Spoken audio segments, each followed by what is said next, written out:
Alright, so here's my walkthrough to install the Morimoto Mini H1 version. I think they're the 5.0s. So your first step is obviously you're going to take off your old headlights. I'm going to be using the Aftermarket H4 headlights. This is a 95, so it came with 9004. The reason why I'm not using these ones is A, I don't like the amber, and B, you can see they're kind of fluted, so it's gonna really distort the beam. So the aftermarket ones are completely clear. So here we go. I'm going to take off the grille and the old headlights, and I've already got the projectors mounted into the new aftermarket headlights. So I'm going to do a quick test fit. I'm pretty sure they're not going to line up properly, so I'm going to have to do some dremmeling in the aftermarket headlights, and I'll walk you through that as well. Alright, so I've taken out the stock headlights and the grille and all that stuff. And sort of before I get the projectors in there, it's probably better if I let you know about the wiring. So this is the MotoControl product that Morimoto makes, and it's basically to control the high beam. So the projectors have a little solenoid that controls a little shield for your high beams. So this is sort of how it all works. This is an application for 9004. Plugs into your stock harnessing, as well as a few ground and battery connections that you have to worry about, but I'll quickly walk you through it. So this is a control module box. I guess that's where all the magic happens there. Does come in different colors. I think it's based on the application. So at this time, I guess silver is 9004.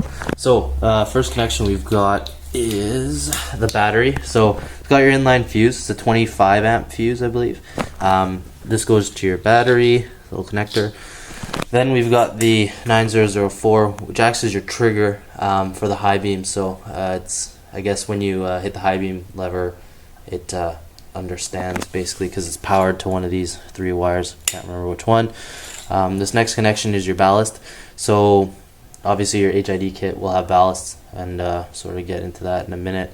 This says battery, but that makes no sense. So it's a ground. I guess it's just incorrectly labeled. The next is we have one of these little plugins for, or harness for the projector. So this is what sends power to the solenoid. So that's just quickly plug and play, and I'll show you that on the projector side. So on the other end we have pretty well the same deal, minus the power obviously, and the signal. It only needs one signal. So again, your ballast goes in here. This end here is labeled battery, actually ground. And then you've got projector, just like you do on the other side.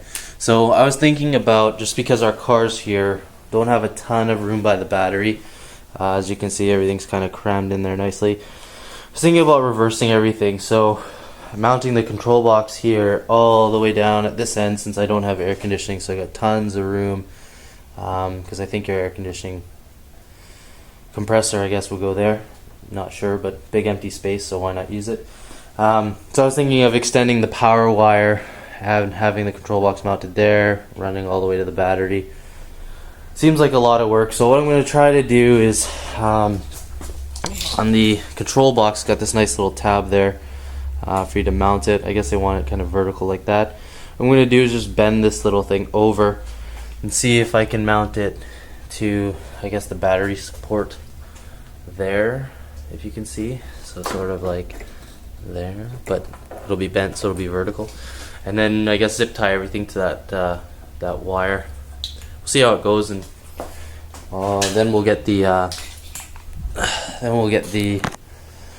projectors and everything mounted up, just to test it, see what the cutoff's like. Alright, so just a quick check-in where I was going to mount the control module here. Hope you can see that. It's kind of dark. Took the snorkel out of the way just to give me a little bit of hand room here. That's pretty straightforward. So I mounted it to this battery support, I guess you'd call it, and I got a little zip tie down there. So I mean, it's in there, it's not going anywhere. So, and the snorkel will fit. If not, I'll make it fit. So yeah, that's pretty well where it is. So I'm gonna route the rest of the wires, connect everything up, grounds and battery and all that, and then we'll get back to it. Alright, so we got the wiring buttoned up here pretty well. We've got our battery connection right here, still haven't hooked that up. MotoControl box, which we went over just before. I snuck a ballast right down in here. It's not going anywhere. Out front here we've got the connector that goes to the projector, the two connectors for the HID bulb. Same thing on this side, projector, HID bulb. And this 9004 isn't used, so just kind of, I'll probably tape it off just to make sure there's no water in there. And we put the ballast right here, so that's all good to go. So I'm going to reassemble, put the snorkel back in, and I'll fit the housings with the projectors in it and have a look, see how badly they're off. Alright, so here we have the driver's side projector. Again, like I've posted on the forum, it's super simple to put these things in. With the 5th gen headlight, sort of this height clearance is great because this Morimoto Mini H1 version 5.1 seems to just fit in there, and this shroud is called the mini Gatling gun, I think, and that just fits in perfectly. You don't really need to do, you actually have a little bit of clearance on the top. It pretty much touches the bottom, but you don't need to do any trimming unless you have a crazy setup you have in mind. Notice I'm wearing gloves. These things are fingerprint magnets. The last thing you want is to seal them all up and have fingerprints all over the lens or any of this chrome piece here, the reflector. So there's some wires in the back, which if you look really hard you can sort of see. Some people use sort of metallic tape just to cover them, but I noticed the projectors get really hot, so the last thing I want is that they peel off and I have to open up the headlights again just to do it. So it doesn't bother me a whole lot. If you're looking that close, I mean, sure, you'll see them, but it's not the end of the world for me. Looking at the back, this is where I think I might have to do a little Dremel work. So this is the H4, back of the H4 headlight. So it's got these 3 tabs, just like any normal H4 bulb. And I guess the aftermarket headlight isn't designed obviously as good as the OEM, so seems like the whole kind of bulb is rotated, which then rotates the cutoff on the projector. So I'm not sure if the adjustment screws will allow me to sort of rotate the whole thing to the right. If not, I'm just going to Dremel to the right of all of the little tabs there. Well, I guess to the left of these guys, and then I can just kind of rotate as I need. But I'm gonna mount them up, and we'll see how badly they're off. So here is just the driver's side projector on. As you can see, the cutoff obviously is way too high. I'll be blinding everyone if I leave it like that, but I'll definitely adjust the height of them. But again, all I really wanted to see is sort of the cutoff in terms of how straight it is. So obviously that rotation in the headlight is pretty bad, so you can see, like, I'm holding the camera pretty level, and there's almost about a foot difference, I would say, maybe 8 inches, something like that, from the left to the right. I'll fire up both of them, but just so you can see, you know, we do have a nice cutoff here. Sort of see the color, nice and sharp. We'll show you the front. So yeah, it looks pretty scattered because of the camera, but see if we get closer, it might be better. So yeah, you can see the light's just coming from the projector, so pretty nice. I mean, it does reflect off the reflector a tiny bit, but it's gonna be focused from that projector. So we'll fire them both up and see how badly we are. Okay, so I've taken the housing sort of apart, and this is the part where if you had an H4 bulb, you would sort of place it, and then you'd have that weird retention clip thing going in there to hold the bulb in. So on this projector, you can sort of see that the tabs where your H4 bulb would go are rotated to the left, which is causing the cutoff to shoot up to the right, just because it's rotating the projector and the cutoff shield inside the projector.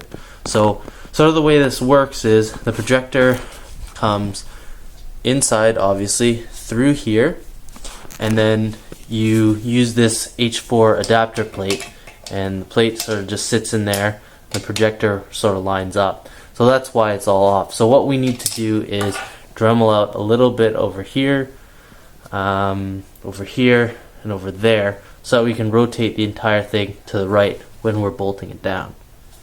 So we'll get started on that. Alright, so hopefully you can see that I've Dremelled out a bit on the sort of on the right side here, left side there, and left side there, just to give me a little bit of play so I can rotate this plate. So originally it was here, and you can see it's crooked to about there, and it's much straighter. It's going to help with the cutoff, definitely. So tips here, just go slow, don't go crazy, go a little bit at a time, test fit the plate, and then do a little more, test fit the plate a little more, so on and so forth. You don't want to do too much, because then it's going to be really tough to keep it centered when you're screwing in the projector. So you do want to go just bit by bit until you sort of find the right amount. Afterwards, give it a quick clean. If you've got compressed air, great. If not, microfiber cloth, and just get all the dust out of there. So we're going to try installing them both back and seeing how that worked. So we've just finished dremeling, and I've put everything back together. So the driver's side, you can see right now, it's very straight, pretty well as good as I think I'm going to get it. You can see sort of on this beam here, this is the passenger, and the lower one is the driver. So the passenger one is a little off, and it's pointing up a bit. I did notice that the rotation was a bit off, so I think what I'll do is I'll take that apart, Dremel that one out just the same as we did before, and install it and see how that looks.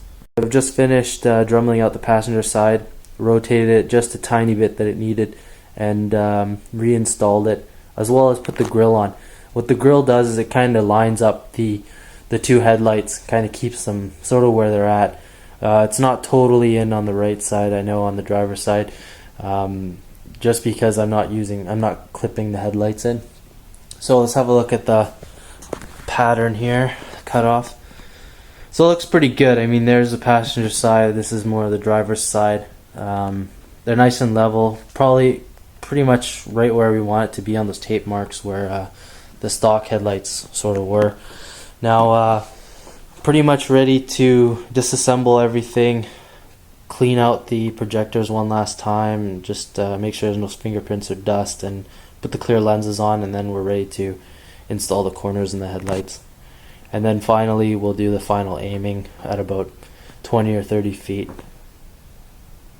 Okay, so I put everything back together, reassembled the headlights, and yeah, mounted everything up. I did do some aiming, so the cutoff is pretty well there. Still need to check it out at night, but so there it is. It's one continual beam for both headlights here. They are both on. I know this one's kind of hard to see, the little stuff in here, but I'll try to get some better cutoff shots at some point, probably tonight when I aim them. But yeah, so far looks pretty good. There's your driver, and there's the passenger. So yeah, stay tuned for some cutoff shots.